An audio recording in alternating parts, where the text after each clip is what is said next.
statements. Write down the word statements and write in your own words what statements mean. It's the response that you get from your client. When we filling out the application with our client, we asking them questions and they're responding with a statement. Their response is their statement. So there's different forms of statements. Write down warranty. And just write down what I tell you right now. Guaranteed to be true. Guaranteed to be true. So I tie warranty with guarantee. Okay? Like when you get a new TV or a new product, inside of it, it has a warranty. What is that warranty saying? We guarantee in our product. If it don't work, bring it back. So it's a statement that's absolutely true. Guaranteed. For example, if I'm trying to get home insurance, one of the questions might ask me, do I have a fire extinguisher? When I say yes, that's guaranteed. Because if you come and you want me to show it to you, I can pull it out. That's not lying. That's guaranteed to be true. That's a warranty. Warranty is guaranteed to be true. Now write down representation. Okay, you can circle this. If I see warranty, I'm looking for guarantee. If I see a statement guarantee, I'm looking for warranty. Now, representation, circle that. Write this exactly. It's a statement believed to be true to the best of one's knowledge, but they are not guaranteed to be true.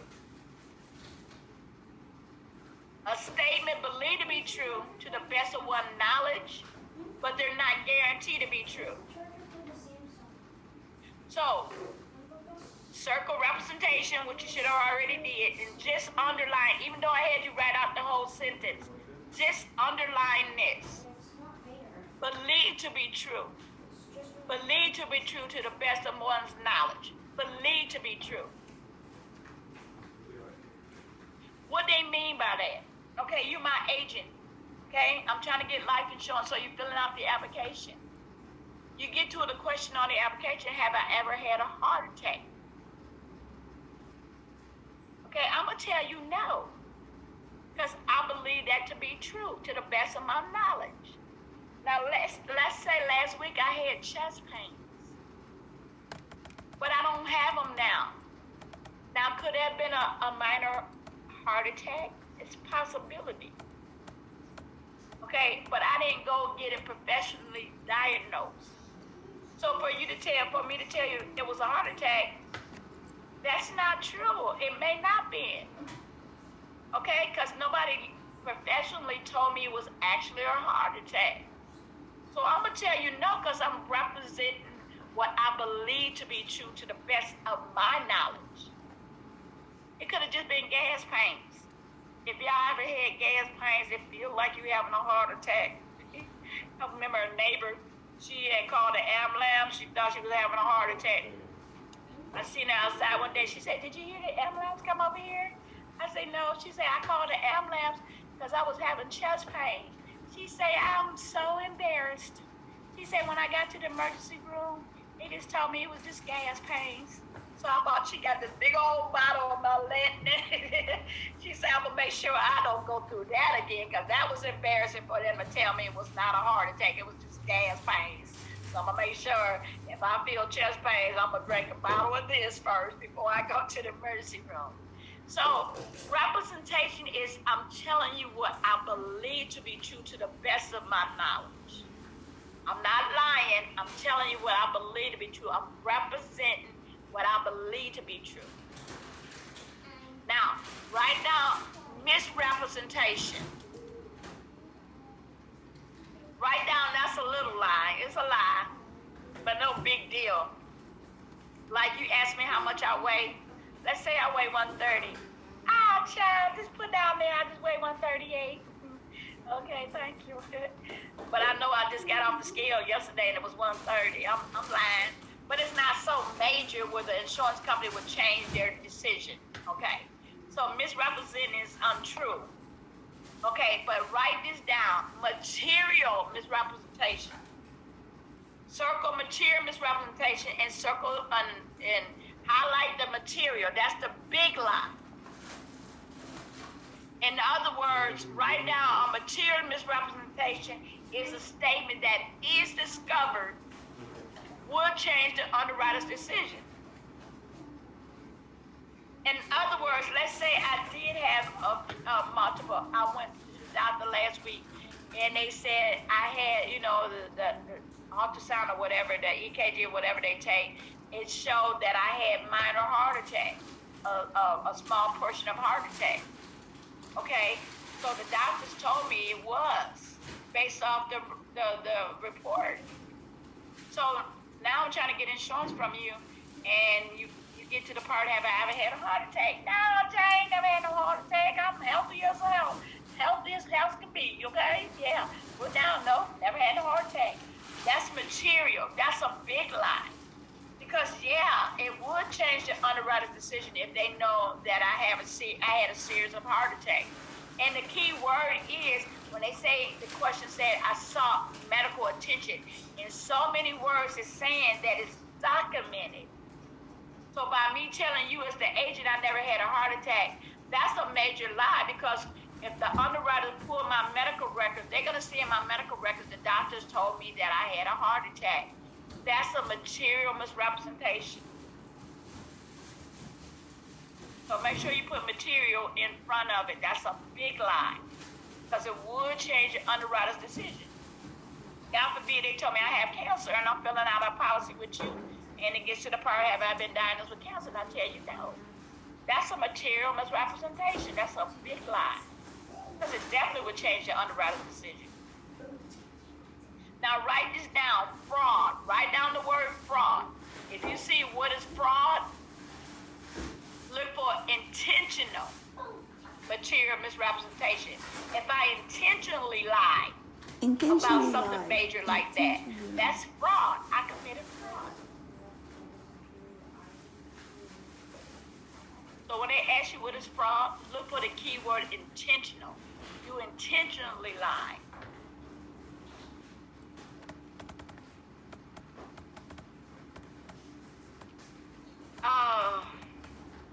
Write down buyer's guide. Circle that. That's the topic. Okay, so write down in your own words, it's a document that describes different policies. It's a document that describes different policies. Okay? To help you, write this down, to help you choose the amount and type of insurance to buy. Write down by comparing different the cost of different policies. So again, a buyer's guide is a document of paperwork that we give our customers that has details about a summary of the different policies out there.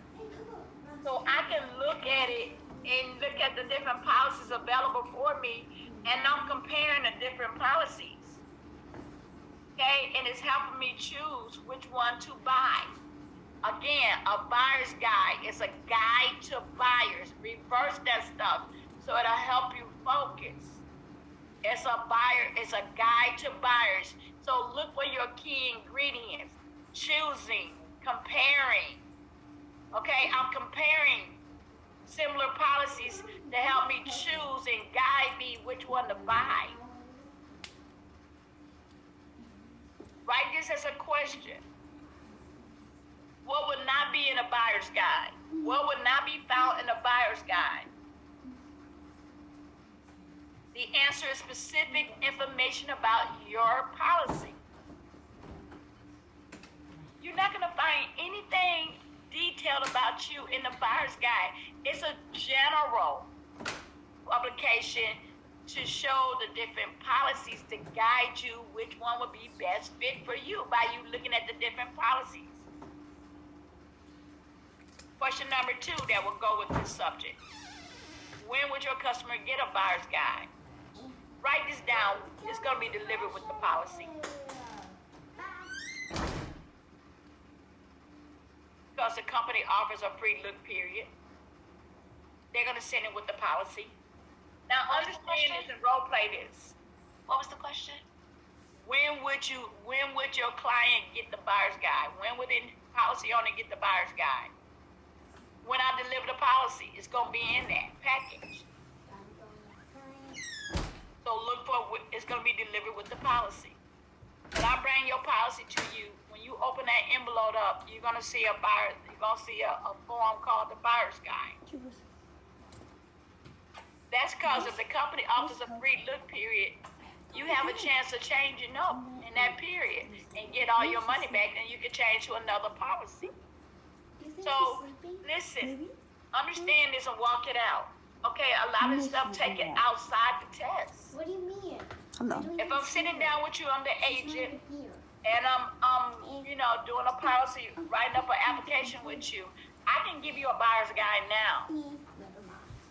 Okay, but whether I give it to you now or not, it's gonna be delivered with the policy because it's mandatory. You can write it down. It's mandatory that every insurance company have to include a buyer's guide with the policy. Just in case the agent didn't give it to them, they're gonna have it because it's mandatory. Every company has to include the buyer's guide in that package. So you're definitely gonna get it when I deliver the policy to you. Okay, again, nothing specific about you will you find in the buyer's guide. When would you get it? When I deliver the policy to you, it's gonna be in the package. Now, policy summary. Y'all know that word, it's not brand new. Okay, it's summarizing your specific policy. Now, this is where you'll find details about you in your summary. So right now, it's the features and elements of the policy being issued. Your policy. It's your features and elements of your specific policy. So write some of the things I should know that's going to be on my summary. The name and address of my agent. I need to call my agent. I forgot what their name is. I can see it on the summary. The name and home office where the policy came from. Did I get it from State Farm? Did I get it from Farmer? Did I get it from Primerica? It will be on the summary. The name of the company that the policy is from. Okay, here's the major things they'll look for. So your premiums. That's going to be a summary. Encircle that. Because they might say, which one of these would be found in the summary? That's the first thing people ask about. How much is my premium going to be? Look in the summary. Okay, circle that. So if they ask you what's going to be in the summary, they'll probably, one of the ingredients they'll show up is the premiums, because that's the major thing people want to know. So write down what else will be on there. Your cash value. Write this all in. Your cash value, your dividends, your surrender value, and your death benefit. I can see all that because you might be like, how much coverage did I get? I forgot how much. Find it on the summary. So your premiums, how much coverage you got, the name of the agent, the name of the company, that will be on your summary. Now your beneficiary is not going to be on your summary. Okay, so now we're going through underwriting. This is the part of the Department of Insurance that look over the application to make a decision if they're going to insure you or not. So let's walk it out. You're going to learn what they're looking at to make that decision. So write down underwriting.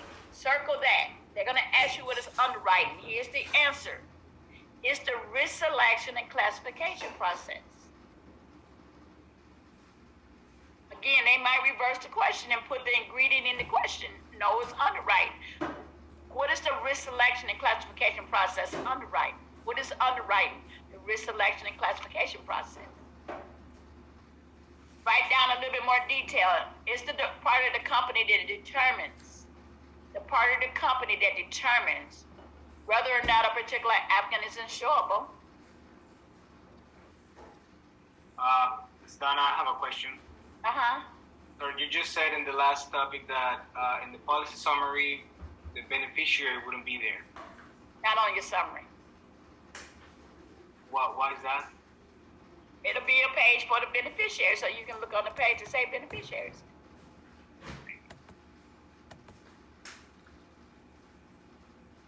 Okay, it's a page that will list your beneficiaries, but it wouldn't be on the summary. The major things is like your age in the company, how much your premiums, and how much the death benefits were. There'll be a separate page with your beneficiary listed. At least not per question I've seen on here. There was a question like, what would not be on your summary? And the answer and the choice was the beneficiaries. So it's not, it will probably not be on your summary. Okay, again, what is the underwriting? It's the part of the company that determines whether or not a particular applicant is insurable. And if you're insurable, what the premium charge is. They're the ones that set the premium charge. So right here's the question, what are they looking at? What are they looking at on this application? What they're looking for? So write this down. They're looking for the applicant's health. They want to know what your current state is and what the past history is. The current will give them, if they require you to take an exam today, that's going to give them the current information about your health. They look at your medical records and get the information of your past history of your health. They look at your occupation. Some people have more dangerous occupations than others. So they want to know your occupation, your lifestyle. You might like to, your lifestyle may be risky. Okay? Your hobbies and your habits. They want to know all this. Okay? Write this as a question. What would they not want to know on the application? What would they not want to know on the application? The answer is, what kind of health insurance you got? They don't need to know if you got Blue Cross Blue Shield or Medicaid, Medicare. That's irrelevant with life insurance. They do want to know, you can write this down, they do want to know if you got any other life insurance policies. The application do ask, do you have any other life insurance policies? Donna, can you repeat that? You're kind of going fast. Okay. What part? Yeah, please. What part? What would they not want to know on the application? Yeah. Okay. They don't know. They don't need to know what kind of health insurance you got. They don't need to know if you got Blue Cross Blue Shield and Medicaid or Medicare. It's irrelevant in life insurance. But they do want to know if you got any life insurance policies in place. Ms. Donna, why would they need to know that? And would you have to tell me? If I'm gonna, yes, we do want to know, because once you say, if I'm asking you, let's say I'm asking you, do you got any other life insurance policy with any other company? Yeah, I do. Okay, so I need to write, especially if I'm gonna replace it.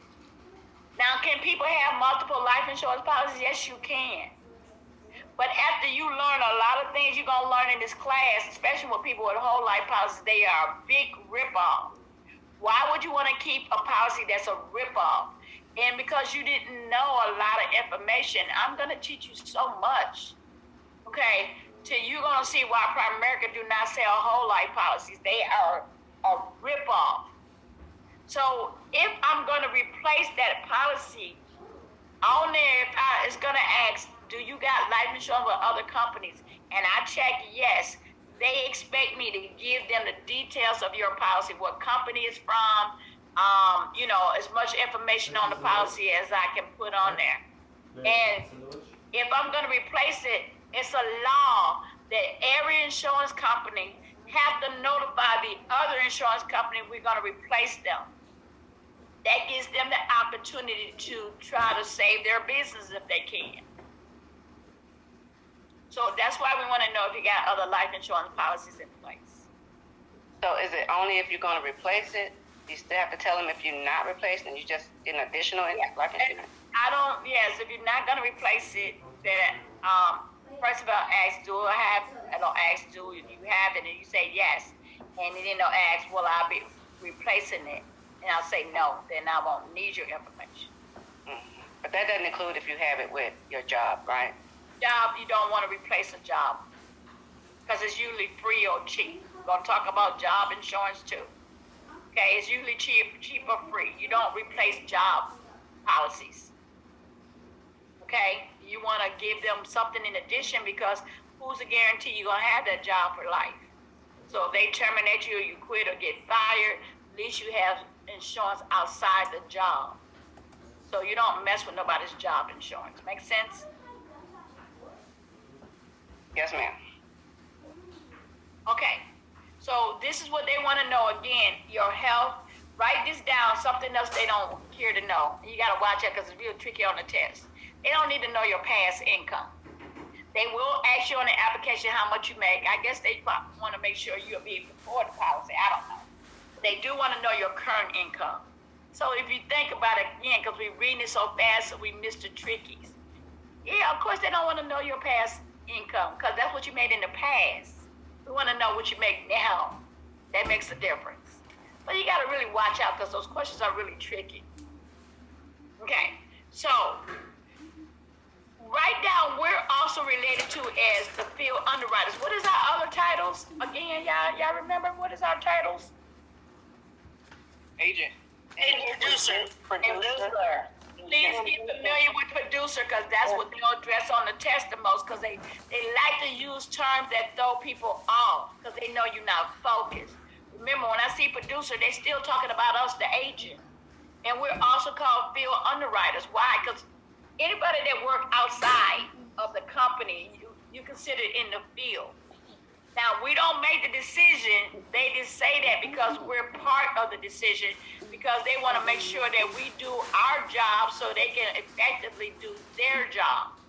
So as the field underwriters, we properly do everything as proper, as legit as possible, properly solicit, help prevent adverse selection. What is that? Ensuring people that going to cost the insurance company, going to file a claim with the insurance company more sooner than later. Okay, we're responsible for making sure the application is completely filled out. Okay, we're responsible for making sure we get the right signatures. Collecting the initial premium. And we're responsible for making sure the policy is delivered. They might say if the client didn't get the policy, whose responsibility to make sure? It's ours. It's our customer. That's our job to make sure they get the policy. Now, write down the application. The application, circle it. The application, and write down it's the main source of underwriting. It's the basic, put in parentheses, main source or basic source of information for the underwriters. In other words, if I'm reading the question, what is the main source of underwriting? I'm going to look for the application. Y'all got to know the application asks so many questions that they can base their decision just off the application alone, really, because it asks pretty much all the questions they want to know. So when I see what is the main source of underwriting, I'm looking for the application. That's the main source. Now, write down the application come in two parts. Part one is general information.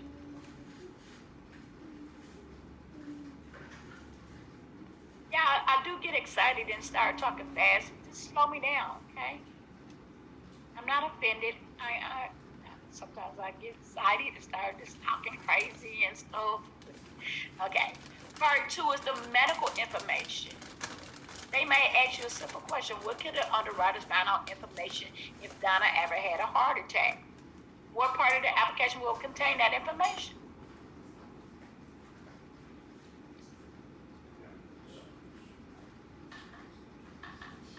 Hello? The application. What medical? The medical part is going to be medical. Yes. It wouldn't be in the general information. Because that's like your date of birth, your name, where you live, where you work, all that is in part one. Part two is totally about your medical information. Is the whole test multiple choice or? Yes, ma'am. Isn't that wonderful? Yes, ma'am. Yes, ma'am. Okay. Yes. So, Oscar, stop trying to take over my class writing on my board. Stop playing.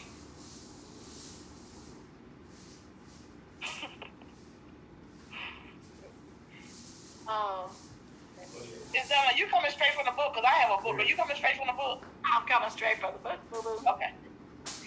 Yes, ma'am. Yep, control again, right? Huh? To do that. No, you good. People do that. I have one person do that in class every time. So you just happen to be that one. I'm on page 11 if you're following in the book. But make sure you pay attention to the screen because I'll be pointing out things on the screen. Okay. How do we find this book? I didn't. You don't remember me showing you? I'm gonna send the information in the chat, y'all. I'm gonna send it in the chat, and you can just tap it and it'll download it. Give me a second, and I'll send it to y'all. It's 190 pages. Yeah, you really don't need all those pages, but like I say, if y'all, to be honest, a lot of my students say, Miss Donna, be honest, I never looked at the manual. I just studied your happy notes. That's how I passed the test. Because I cut out all that extra stuff. It's too much. So that y'all need to all fight to get my happy notes. I'm telling you, you're going to be happy. You're going to be happy all the way to the test center. How many pages are your happy notes? 21. It's an automatic pass. And how about your, how many questions is on the test, Ms. Donna? 100 questions. Well, it's going to give you 100 questions, but 95 of it's supposed to be tested. Oh, okay. Yeah. Let me share this. And how many manual. questions I need to pass? 70, okay. You only need a 70.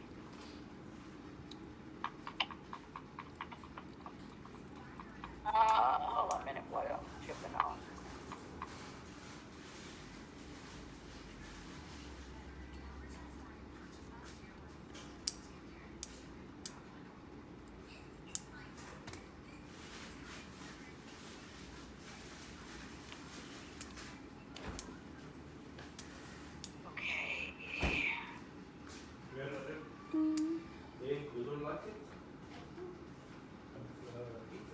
Can y'all still see my book?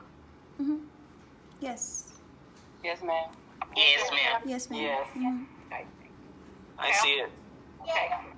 I'm putting in the chat. And you can just tap on this, and it's gonna send you the site. Actually, this is gonna send you the site to download the manual in English and Spanish, and it's also gonna send you the site to the application. So y'all can print out the application from this site right here. Okay, here it comes.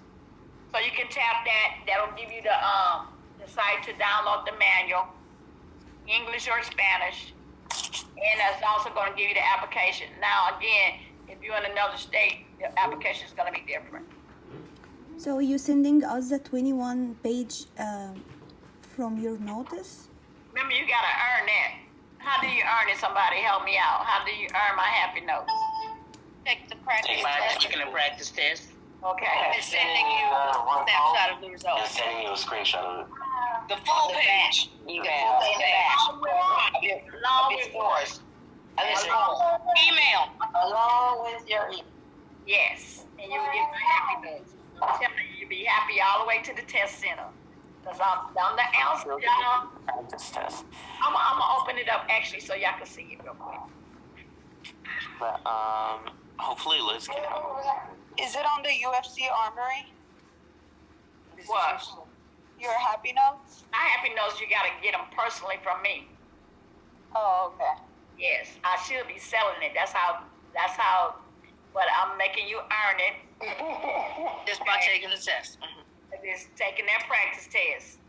It's worth some money. Somebody tried to talk me into doing a video, and it was like, Miss Donna, the way you teach, man, you can sell.